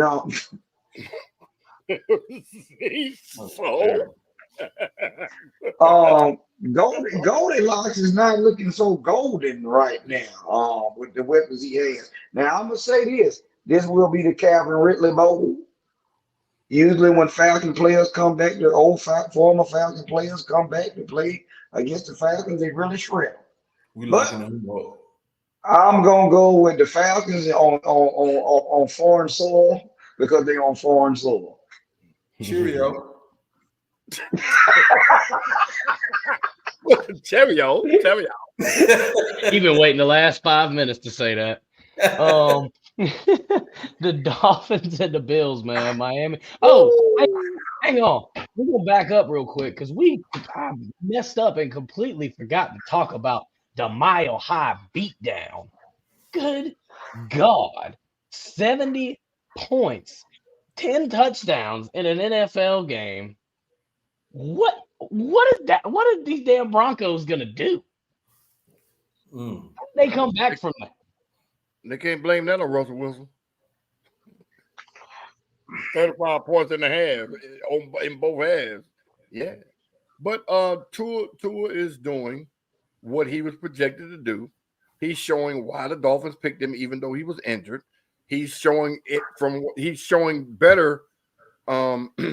He's showing to be better than what he was projected coming out of Alabama winning that championship. So all the ones say he couldn't throw deep. All the ones said he couldn't do this. He's done all of it. Same thing they said about your boy in Baltimore. He ain't no quarterback. He should be a wide receiver, blah, blah, blah, blah. He proved he's a quarterback, not a pocket quarterback or a running quarterback. He is the definition of quarterback. He can do whatever he needs to do, put the ball wherever he needs it. Congratulations to him. And your pick for the game? Buffalo. Buffalo? Ooh. Yes, sir. And it is a home game for the Bills. They could have been in Miami. I would have picked Buffalo. This is one of those rivalry games. They're in the same division, right? Yeah, this is one of those ones where, like, when the Jets used to beat Miami all the time back in the day. This is one of those type games where it's more than the record. It's we beat y'all, we own y'all, or it's our time to get y'all back. So I pick Buffalo to win this one. D. I'm gonna say this. You know what? To piggyback on what Skip said, this is another franchise that has picked their quarterback and said we're gonna go out and get the tools we need for him to be successful. If you go back and look on film at Alabama, what Tua had, he had receivers to throw that ball around. All he needed was time. With these guys here, it's not the long passes. He's throwing dump off. And that offensive juggernaut that I just witnessed with them running that ball and the foolishness that McDaniel was calling over there on the sideline, man. And the man took his foot off the gas because they could have went on and broke the damn record. He took his foot off the gas. Sean Payton, you talked about the last coach that was up there in Denver. The black man that's running the defense was the coach prior to that, Vance Joseph. He was the coach prior to him. Somebody needs to be fired. I'm talking about right now. Y'all keep talking about Russell Wilson. Yes, now Russell Wilson scored 20 points, but this is a guy. One of the offensive tackle guys interviewed Skip. The man said he's been there 7 years, and out of 7 years, he lost every damn year. Russell Wilson won there 7 years ago. Sean Payton won there, whatever. And I'm telling you, that looks like they just mailed it in. They get paid tomorrow. Somebody don't need let their check be late because they get paid every Tuesday. They need to just make their check be late. Hold off, because y'all mail that shit in. Y'all mail that shit in. I'm talking about everybody. That was a damn mad football game on rookie level that we just watched in live TV. In my history of 45 years, I've never seen an NFL team score 70 points. I watched Ship 49ers put up 55 in the Super Bowl against the same Bronco franchise. So we scored against Cincinnati. That was Cincinnati. No, sir. You scored against the Broncos in the Superdome, sir. 55 points you put up on the air. Let me look at one of these things. You know the score on here. I got you, buddy. Because I was a John Elway fan, so I got you. But go ahead, hey. Go ahead, hey. Yeah, man. Miami gonna be tough to beat. I'm definitely picking. I'm picking Miami. I'm sorry. I'm definitely picking Miami, and then. But I know that I said that, and we can go back and look it up, Kev, that my Super Bowl pick from the AFC will be the Baltimore Ravens. I'm gonna now on September 25th, 2023, say that my AFC representative for the Super Bowl will be the Miami Dolphins. Do you want to change your NFC? What did I say at the beginning of the season? You said the Dolphins, but do you want to change your NFC pick? No. I need to change mine. I'm talking about does he want to change his NFC pick of the Falcons? Whoa. Kev, relax. I need to change my AFC. I need to change my AFC pick. I picked the Jets. I picked the Jets. I could do that. I'm looking like Thomas over this piece, ain't I told y'all, watch out for them Dolphins. That's the first thing I said. Boom. You did. Okay. Hold up. Before you go deep, barring injury. That's good job. We can't do that. We can't do that. Well, we need to leave it alone then. I'll leave it at my pick. I mean, if Tua get hurt, they're not going. That's what I'm saying. If Tua get hurt, has a concussion or 2 or 6, because we know he have one, then they not going. That's all I'm saying. If he stay healthy, they don't even got Waddle right now. So if he stay healthy for the rest of the regular season and going into the playoffs, and the only time I will probably cringe a little bit is when they go to the playoffs and play a cold weather game. Maybe if they don't have home field advantage. You see what I'm saying? But from right now, what I see, can't nobody's defense stop that. Now you know they went up there and beat Buffalo ass last year up there in Buffalo, man. Mm-hmm. He got concussed that game too, right? And Josh Allen turned that ball over. No, we knocked them out. The 49ers knocked them out before they. No. That was they beat Buffalo first. Yeah. So I'm gonna leave mine alone. I'm gonna leave it alone. I'm gonna leave mine alone. Take it off the test. Pick up. No. Yeah, you gotta change it. You got to change. Yeah, because right now, you got the Jets and Kansas City in the AFC Championship. I'm gonna go with the champ. I'm gonna stay with the champs right now. But I'm telling you now that that Miami offense is to the point they look like the Rams of '99. I mean, to a certain extent, without not the same player, because he has two receivers, Yeah, but kind them two running backs, that stuff they was calling, we ain't seen that shit in a long time. But go ahead. And they have an innovative young play caller. there you go. That's what take that over the top right there. And that's what the Falcons need. Not no knock this time. Hey man, we talking about the Dolphins. No, but that's what I was just saying. No, that's what I was just saying about. Imagine if Kyle Pitts was in that offense. Yeah. If Right. Kyle Pitts had somebody calling plays like that, Yeah. there he wouldn't have his head down. Because he know you know what? They like me. They want me to work. That's my point. Well, piggyback on what Skip is saying, from what I like, this is just the eye test of me looking at the Falcons. You got a Drake line, you got Kyle Pitts, Hollins is playing good ball. You got the Smith boy that plays, that's a real tight end. And you got Robinson. If you put all them on the field at one time, somebody gotta come open. And I ain't talking about no damn swing pass either. I just leave it at that. But the play calling and then the way they draw these plays up, I used to hate the double slant because in essence, a linebacker falling back in the coverage could cover both of them. But if one go 5 yards and the other will go 12 yards, somebody gonna be open. You don't see that with the Falcons. That's what I'm talking about. That kind of play calling. I just want to start talking about the Falcons. Okay, we're gonna stop right now. They're do. Oh my goodness. Well, what we are gonna talk about, we got about 10 minutes till we go into our last take. So let me hear about your weekend, man. Let me hear about them Lambeau boys. Heard there was some drama, I believe. Oh yeah, man. We actually got a chance to play the number 2 team in the state and 3 team in the nation, ATL Elite. Played them again out at Lithia Springs High School in the regular season. Tough, hard fought game, man. We came away with it 8-6. We scored our touchdown. It was 0-0 at the half. And I can tell, just shouts out to ATL Elite coach. They really schemed up. They watched a lot of film on what we do. They was moving their ends on the screen, just doing a lot of creative ways to try to stop us instead of trying to do it traditionally.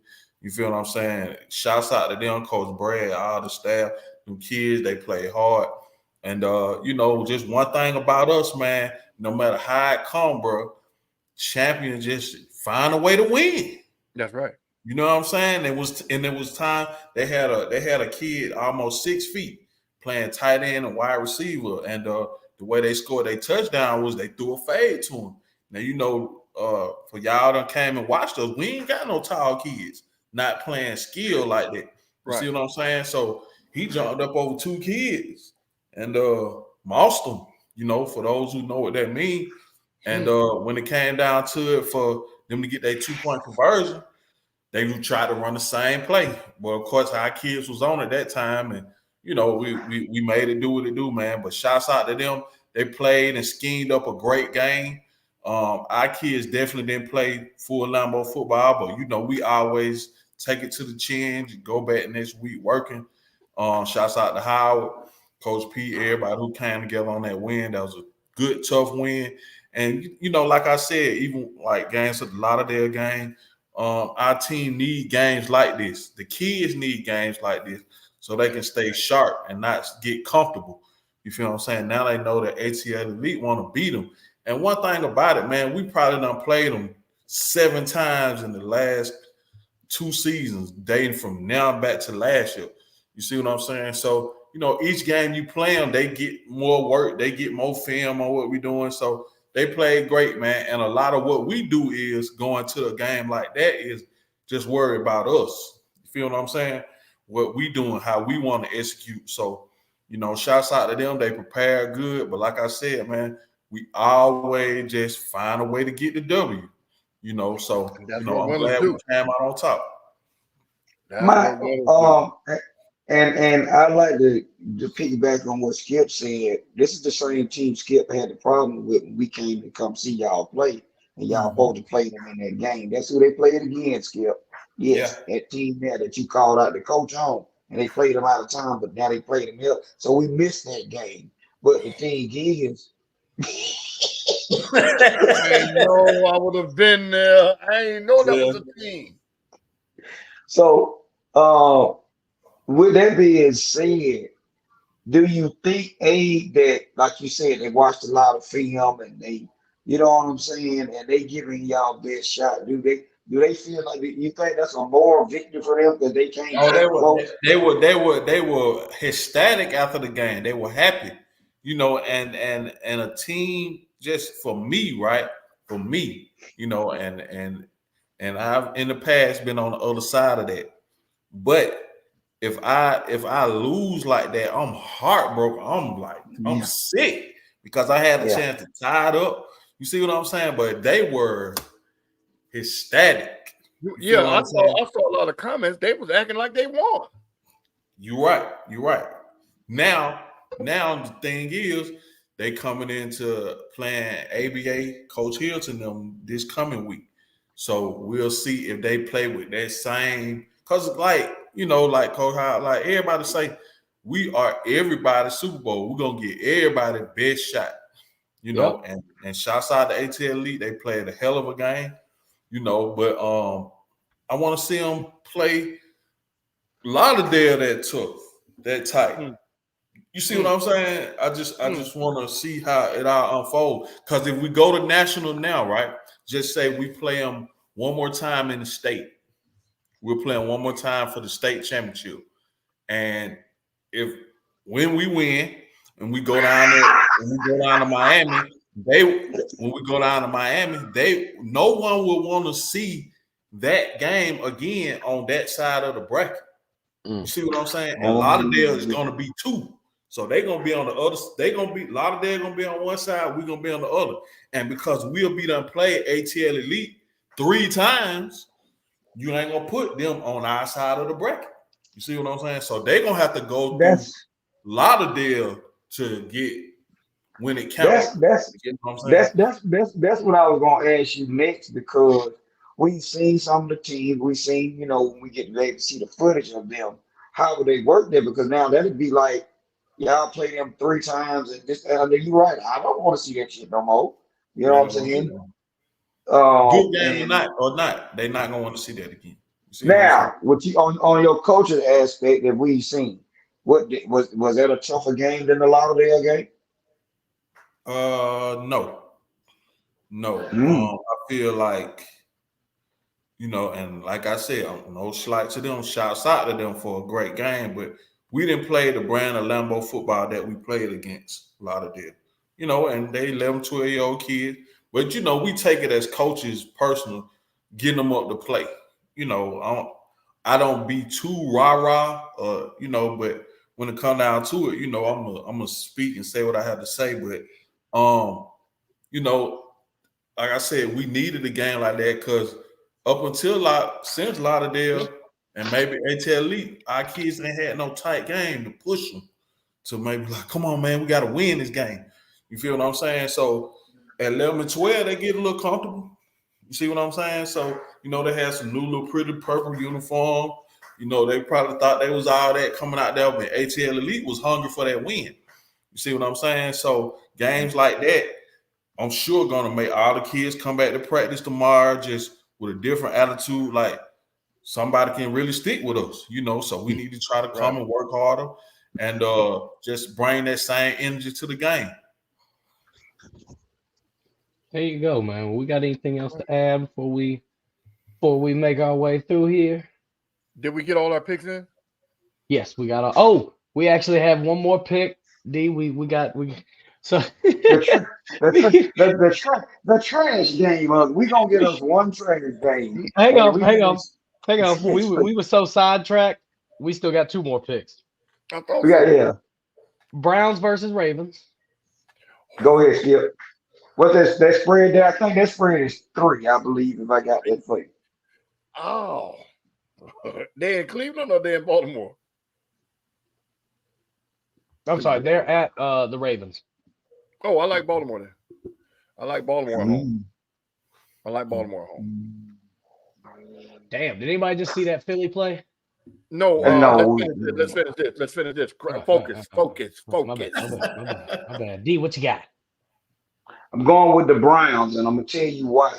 I think Deshaun Watson is getting a little comfortable. Yes. He's getting a little comfortable. Chubby is gone for the year, and now that offense open up a little bit, and he was tossing that peel around. And the Ravens have a lot of injuries on the defensive side of the ball, and some key players. So they lost the game that they should have won yesterday, from what I see, and they doing it again. They starting off like game busters. They keep losing these games later on, and so forth and so on. So yeah, I take the Browns. Taking the Browns, Coach Abe. I'm definitely going Cleveland, but definitely not because of Deshaun Watson. Definitely not because they just signed Kareem Hunt. Definitely not because of Mari Cooper, the tight end that they have, the offensive mind, the coach that they have. I'm picking Cleveland because of Myles Garrett and that defense, bro. He probably, other than Watt, Parsons, Bosa, Myles Garrett probably top 5 pass rusher in the league. You feel what I'm saying? I think he already got like 4, 5 sacks already in a couple of games. He got Zadarius Smith from Green Bay on the other side of that. They got beef-at linebackers. They got good DBs. I love Cleveland defense, and I love Myles Garrett. That's why I'm going to go with Cleveland. There you go. All right, and the last game we got, D, what you got? We got who we got. Is he ready? Hey, you got it. Hold on, Kev. I'm sorry. I just want to get something confirmed before we go. We might have something to come in if you got it. We see it. Let's skip it. Step there. Skip. You gonna stop still going these piggy banks and stealing these damn Marines and shit. Yeah. Well, while we wait, go ahead. I'm sorry, Kev. While we wait on what we waiting on, we thought it would be funny. D and I discussed this before the show. We gonna throw a trash can game in there to see who's gonna get their first win of the season. The Broncos versus the Bears. Denver. Ooh. Denver. I don't care where they playing at. Denver. That ass whooping they just took, they are wide awake now. Everybody's job is on the line. If I was a coach and we got 70 scored on us, when we got in the locker room today, Monday, all y'all are fighting for your job now. All y'all, including you, Russell. Everybody's job is on the line. That's why they're gonna win. If the coach is who I think he is, they playing for a reason now, and most of them are playing have incentive-laden contracts. So yeah, I'm gonna totally agree with Skip on that. That Bears organization in disarray from some of the information that came out. The facility got broke into. You got the defensive coordinator. The defensive coordinator resigning under mysterious circumstances that they won't let out. Family. Say to be with family. Yeah, so there's a mysterious situation. We don't know what was going on. They still ain't saying it. Well, the early reports that came out was terrible, and they had to recant it. We still don't know. Justin Fields was like, he don't know what the hell going on. And they ain't just talking about him. Every quarterback that's been up there, they have ruined their career. Since back in damn when your boy was quarterback and Skip back in the 85 bad. What quarterback have they had up there? They haven't had a damn quarterback since then. I mean, they just go there for like purgatory. I don't understand. You know what I'm saying? 12 games in a row. You see that? And it looks like he don't know what the hell is going on. So yeah, I'm going with the Broncos, and it's just what it is. What you got here? Them folks just got 70 hung on them. So I hope, I pray, just what they say, and I ain't no Denver fan, that you come out this next week with some energy and try to get you a win. It seemed like to me with Sean Payton, man, I think he came in on I don't want to holier say than my way thou. or highway type stuff, but just coming in with his personality, and it ain't meshing with what Denver got going or what they trying to do. But I'm gonna take Denver just because I feel like, bro, you got a 70 home. You have to come back with something. There you go. There you go. Well, fellas, it is almost time for the last takes, but before we get into that, we're gonna hear from Too Fresh Transportation. Are you and your friends or family looking to have a good time? Come experience Too Fresh Transportation. They offer multiple luxurious vehicles to choose from that are super clean and COVID sanitized. With all vehicles having a wide range of seating space, a custom bar with a hookah, and an Apple and Google TV, a PlayStation 5, a removable dance pole, and a custom stereo. So remember, next time you book a ride, book Too Fresh, because Too Fresh is above the rest. These damn Buccaneers ain't even trying to play defense no more. We think we Are might have had a we? guest. Yeah, that's what I was gonna ask. Do we have our guests coming on, or are we rolling into the last takes? Oh, he Are we ain't seeing here. anybody backstage? We ain't seeing nobody back there. Yeah, Oh, back up. No. All If right, not, Miss we can get Get it up. and we get it recorded. Yep. oh, my bad. I'm sorry. NFL football. The cream is starting to rise to the top. Now, some teams lost yesterday. They shouldn't have. Dallas shouldn't have lost, but they did. Um, um, the the better players are starting to surface. The better play callers are starting to shine, and I say the next 3 weeks will show us what the rest of the season is going to be as far as gameplay. You know, the Baltimore Ravens, they'll go on their win streak.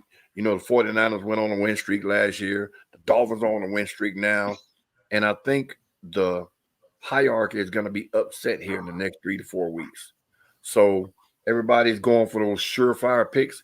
You better look at the whole lineups and who's available and who's not before you go to making these picks and betting this money. Because I think Miami's gonna be woke. They're gonna get woke up real quick come this Sunday. But yeah, my last take is just pay attention to your teams. Don't just pick them because Vegas say they favorite. You better look at who's playing and how good they're playing, or what happened to them the week before, because it'll all make a difference here real soon. I'm gonna go with because we haven't touched on it. We got one more week of Major League Baseball. Shout out to the Atlanta Braves again for winning their division and going into the playoffs. Look like they're gonna have home field advantage throughout because the National League won the All-Star game this year. I just hope to God we can stay healthy because this is when we lost a couple of pitchers.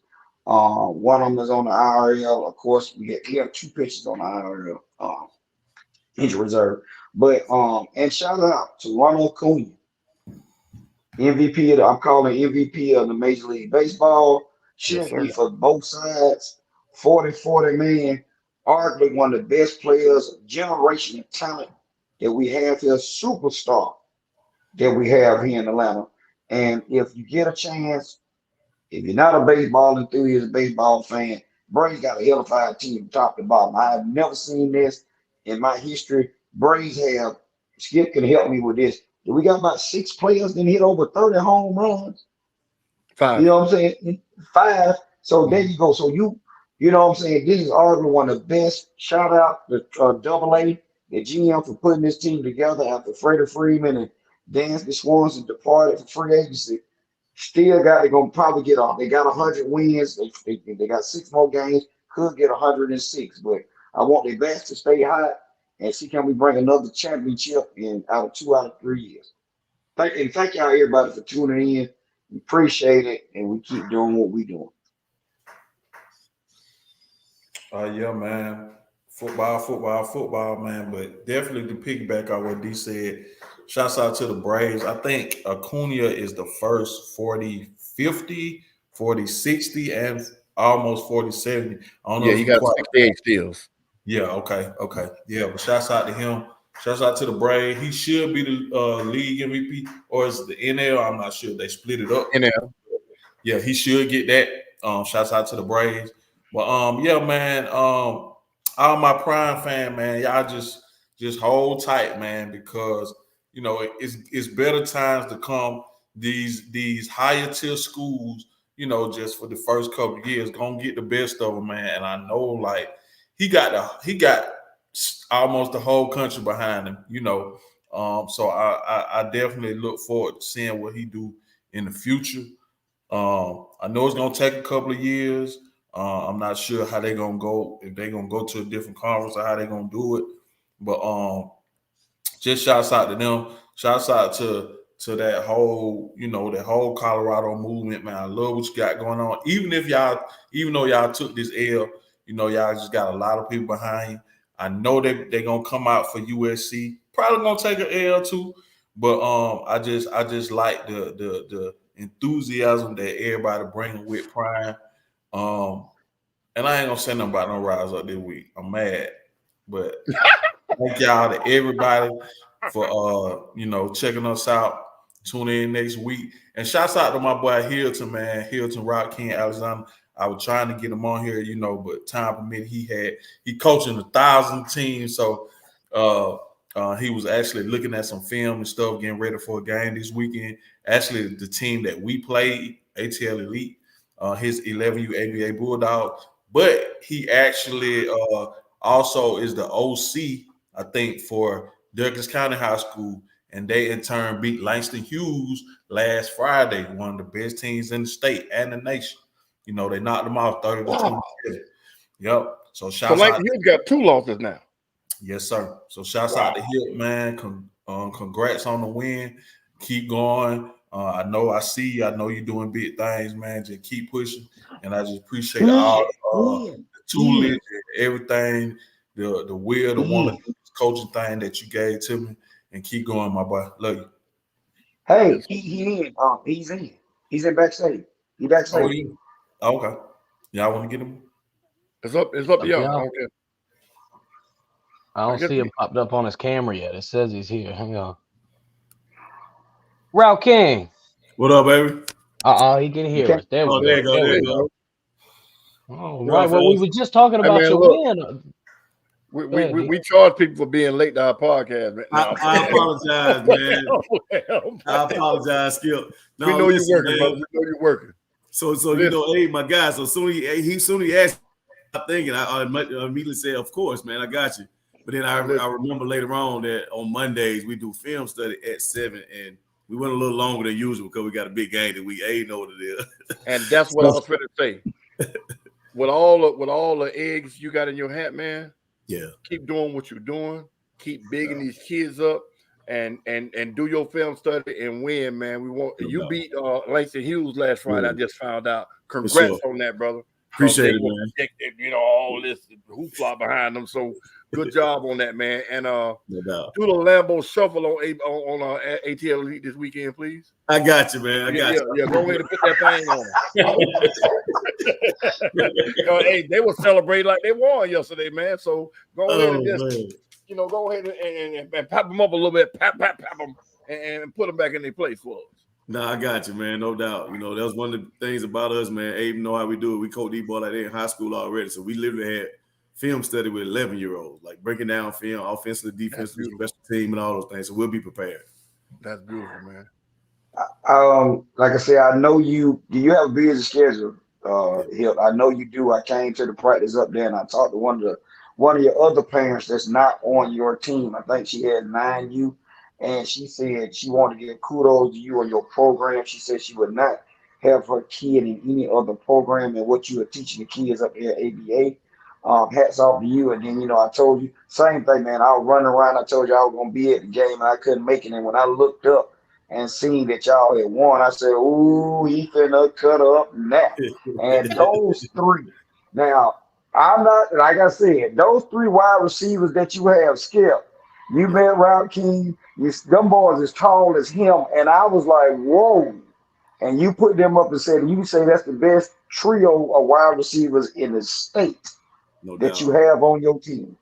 no doubt. In the nation, man, I feel, because of course they come with something that I can't teach, which is size, man. All those boys are well over 6 feet tall. They're athletic, they're fast. But I think that what I was able to add to their game is just the IQ component of it. You know what I mean? Just teaching them the game and teaching them everything about the position. And then also just staying on them about, remaining competitive, you know what I mean? And not taking no plays off. Like I'm on them more about blocking than I am about running routes and catching the football. So if you watch our film in the run game, we springing a lot of long run because of my receivers out on the perimeter blocking downfield. They take pride in that. You know what I'm saying? And it's hard to get those guys, those what we call divas, man. We be Hollywood sometimes when we want to block. We just want to run routes, catch the football. But, I'm trying to get them to go ahead and buy into that mindset, man. Be a team guy. We over me. And that's something that we've been able to adopt all year, man. And we've been having some success. Good stuff, man. Good. That's who? I got a question. Yeah. Because y'all was playing against me and A in high school last time I seen y'all on TV. Uh-huh. Is it number 2 that plays safety and wide receiver? Because they was on TV talking and giving him praise like he's a monster. I don't know the kid's name. I can't think of it right now. Man, I actually got two of my guys both play DB as well. 8. So number 2 and number 4. Those are 2 guys that play. Somebody they said somebody playing free safety is a monster. I don't know what offers he has, but I know he was back there playing free safety. Yeah, that's number 4. Pop. That's Aaron Gregory. That's number 4. Aaron Gregory. That's him. That's him. Aaron Gregory, man. They just rated him a 5-star about a week ago. He's a 10th grader. So that just lets you know how good this kid is, man. 15 years old.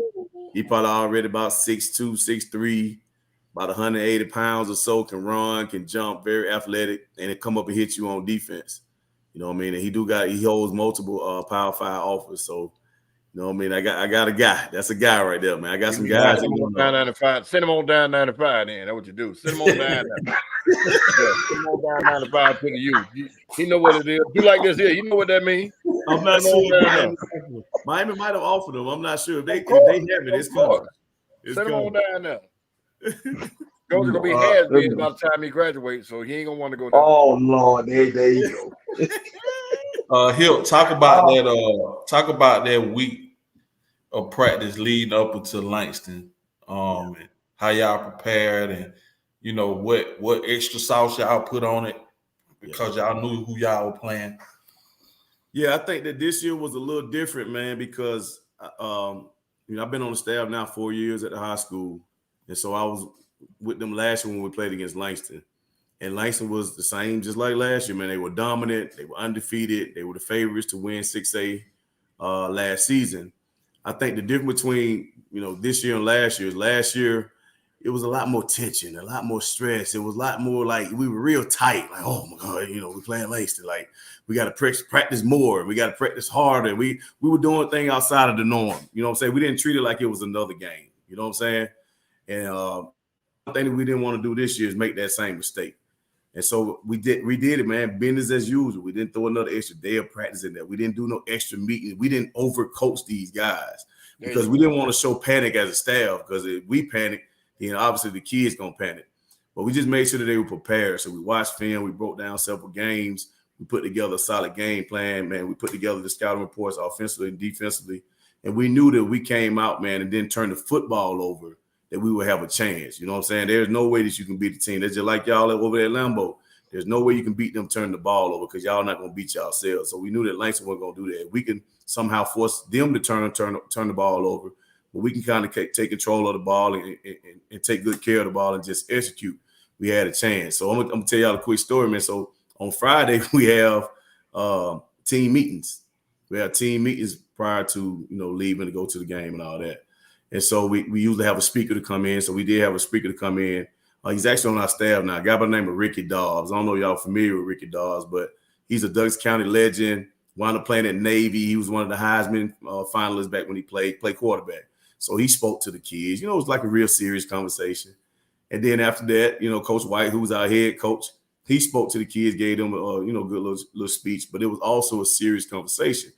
And me, being that I've seen how it went last year, I saw like, man, everybody's so uptight. Why are we so serious? So I asked the coach, could I kind of address the team? He was like, yeah, come on, coach. So I went up in front of the whole team.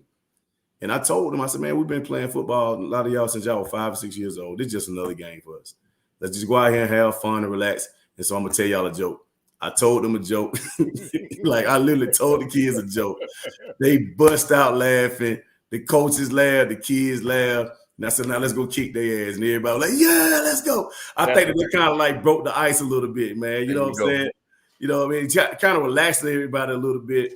It was at the head coach's expense. But I told him I had to break the move. I sorry I had to do it at your expense. You know what he told me? He said, Coach, it was exactly what we needed. So we went out there a little bit more loose, you know what I'm saying, this year than we did last year, man. So I think that made a difference. Well, good stuff, man. You keep being the motivator, the father figure, the icon, the coach, all those accolades that you deserve and that you work so hard for these kids, man, because they need it. Yes, sir.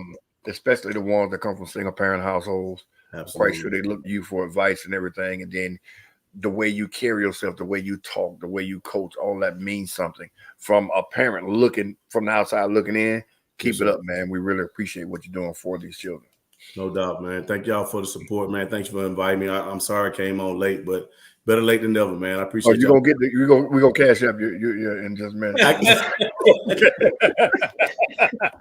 So we get that question in right now. Yeah, we down there. It says, how's the support of the Douglas County community towards the team? Hey, that's an awesome question, man. Like I said previously, I've been at the school now 4 years. This is my 4th year coaching there. And this is the first time after a win that we got back to the school and we had a convoy of cars outside with their lights on, flashing their lights, honking their horns, celebrating these kids, cheering for these kids. I mean, that was just a sight to see. You know what I'm saying? And that's so the community is behind us. And you got to think in Douglas County, there are 4 high schools: Douglas County, Lithia Springs, New Manchester, Chapel Hill. Yeah, so it's 4 schools here. So we kind of like battling for the rights in Douglas County. And so for us to have that type of support within the county where we aren't the only high school in the county, you know, that meant a lot, man. So those kids, man, they were so excited when they got off the bus and they seen when we pulled up, all the parents was outside. They were cheering for them still. This is way after the game was over and everybody was hanging around and patting the boys on the back, man. So that was big. So we do have the support in the community. I hope it continues. There you go. The last thing also is Coach Johnny White. That's dear near to my heart. That's where I grew up at, me and Abe walking up and down Cascade right there. And I see you put up a post, and I want everybody to understand we need to get that field fixed up there for them kids. Yes, sir. And I see you had a GoFundMe page. Well, I'm gonna say it's GoFundMe, but you know, to try to donate so we can get that field, a petition to get that field fixed up there. I've been up there twice. Skip has been up there several times. We threw out cookout every year up there, and there's no excuse for it that this needs to be done. Absolutely. And I want everybody, you know, to at least chip in. I want to say kudos, thank you from inviting us out to the Lawrence Taylor camp. You know, when it come back to White Out or whatever, we want to be involved in anything that you got, because these kids are the ones that we have to put this support and put this nurture in. And kudos to you and Coach A. Like I tell him all the time, I really, you know, I sit back and watch what you do, Rock King. I'm watching everything. And I'm like, this guy here is really true to what he's doing. There's no flaws, fake or nothing. And one more question. How is Junior doing? Because you got me watching these games. And I don't watch them games right now. And how's he doing? He's doing well, man. Adjusting to become somebody. He's doing well. He adjusted well, and you know, he put himself in a position to be on the varsity squad in terms of like he's a second string slot right now. He's on the travel squad and trying the team go somewhere he travels. So he's just waiting on his time, waiting on his opportunity, continue to practice hard. I just told him whenever your number get called, be ready. You know, so that's right. He's healthy. He's in good speed. That's all we can ask for. It's coming. Yeah. Good. But back to just what you touched on earlier with Johnny White, man. I got the link up on my Facebook. And if you want to just go and sign a petition, I ain't asking for no money. You know how that go. But if I can get enough signatures, I want to be able to take that down to the mayor's office. I want to be able to take that down to the city of Atlanta Parks and Rec, because this has been an ongoing problem for years. This is not a new issue. I mean, hey, we've been coaching at Johnny White for years. Y'all been up at Johnny White for years. And, you know, it's no secret that they need a new field up there. It ain't just for my program. You know, They ain't letting that golf course fall. Yeah, that golf course look good. That golf course look like it's ready for the PGA, but everything else around it is garbage. Which golf course is that? You can eat grass. You can eat off the grass. Johnny White, Kev, Johnny White. And then you go down and you build a field house for them to use the bathroom down there. I'm like, whoa. Yeah. So that's the curb appeal, though. You got to think that part, that's the portion of the park that can be seen from the street. Whereas the field is up the hill and back up. You can't see it. So, you know, they're not as pressed to have that same, you know, tenacity in terms of putting funding and resources into that. But these kids need it, man. They need it bad. They deserve it. They're in the inner city, man. And well, we lost it. Oh, okay, there you go. Yeah, it's totally different over at Chastain Park. That's the city of Atlanta Park too. So it's just all about where you allocate your funds. You know why it's different. Absolutely, I know how it is. You know, there's a lot of politics behind it. So I've already reached out to the district members and all those things in this particular area in the community. I've already reached out to the mayor, chief of staff, starting those conversations, man. So hopefully something come up. Yes, I want to make sure that, you know, we can get that petition out. I shared it on my page because it needs to be done. It needs to be done. Like I said, one of our listeners, all of us, from me and A, we've played up there, ran around up there, and that field has been like that. I know for a fact. Skip, I was 12 years old the first time I went up there. And I can imagine they having no grass, nothing. It's the same grass probably been growing since they was having Cascade CYO football up there. So I mean, it's been like that. And when the baseball fields were down at the bottom before they did the golf course. So, you know, yeah, man, that's a good call. It should be able to get done. It's ridiculous. It is ridiculous. Yeah, I'm gonna keep on going, man. That's a goal of mine. And I ain't no stopping until we get that field. And then you know, real quick about the Lawrence Taylor. Y'all came out to that. Thank y'all again for coming out there, and I enjoyed y'all at that camp. But the NFL came calling, so we're gonna actually duplicate it out there that day at the NFL. So Super Bowl. So we're gonna go into the Super Bowl, and so I'll be putting on a youth camp during the week of the Super Bowl. Be also doing a parent symposium, and then a 7-on-7, a national 7-on-7, all leading up to the Super Bowl and get a chance to go to the game, man. So yeah, we're doing some big things, man. Yeah, we're doing some big things. That's what's up. We need to get y'all out there. Hey, man, you got a squad you need to bring with you. You need Just tell them we your security, because all of us is just say we your security guard. Before now. I put on.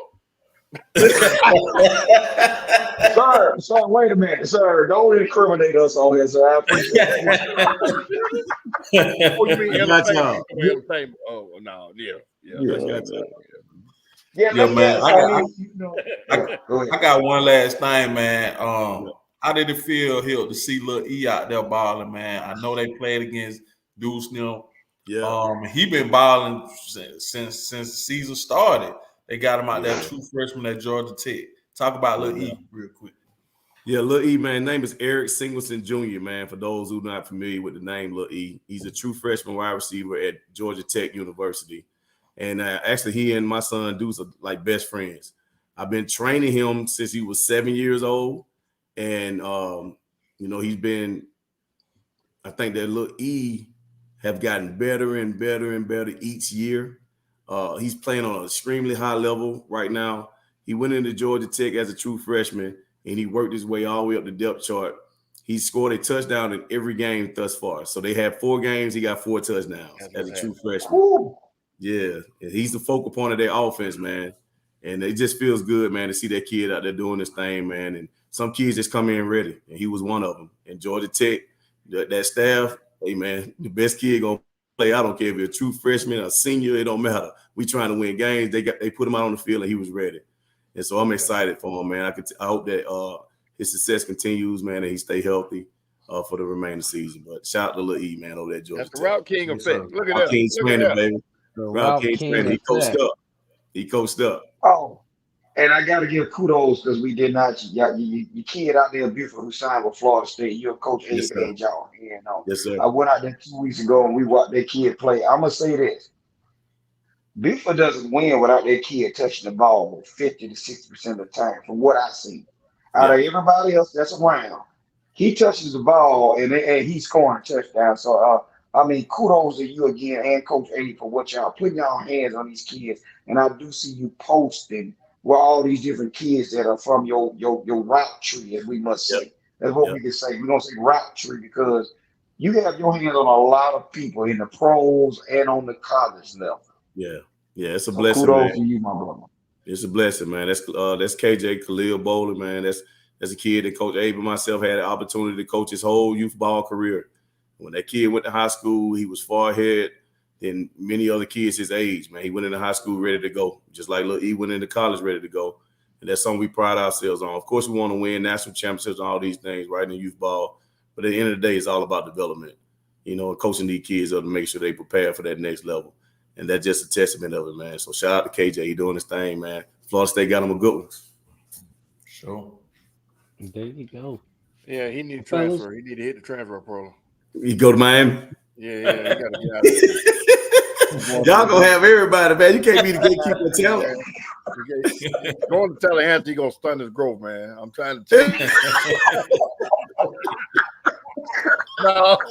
No, he So he was on the right path, so he went to Florida State. I'm trying to tell you, man. He was everything. We need to talk with him. What is wrong with him? Let me call him. Hey, Skip. You know we in this new NIL space, so you know if it don't make dollars, it don't make sense now. And there you go. Now he can get some money up there because they believe in crab legs and paying their players. Okay. Oh my! Oh, the crab man! I forgot about that. Boy, man. I know it's late. I really appreciate you, Rakeem, for coming on here and blessing us with your presence and putting us in a position to meet some legends and things of that nature, man. I really appreciate that care of me and Abe introducing us to you and things of that nature. And Skip also commend you for what you've done, man. I mean, like I said, I'm following you on social media. I see what you do and the positive influence and your son and everything. You got me following all these people because I'm trying to say, who is this kid? Yeah. Who is that kid? I'm tuning in. I am actually looking at the depth chart to see what your son is doing. Even if he's on special teams or anything, you got me looking for him. Yeah, keep following, man. They play Clemson not this week, but the following week, and the guy in front of him got injured this last game, so it's a good chance that he might be out there on that field. So just stay tuned, man. Number 81. What's up? Yes, sir. Cool. That is what's up. Well, fellas, Mr. Hilton, we appreciate you coming on here. I'm sorry that we don't have more time, but it is a little bit late in time for us to get on out of here. So for everybody who tuned in, as we say every week, thank you so much for watching. We appreciate it. If it weren't for y'all, we would not be doing this every week. And we will be back next week. Same time, same place. Catch us here. But until then, keep your beer cold and your wings lemon pepper, baby. There we go.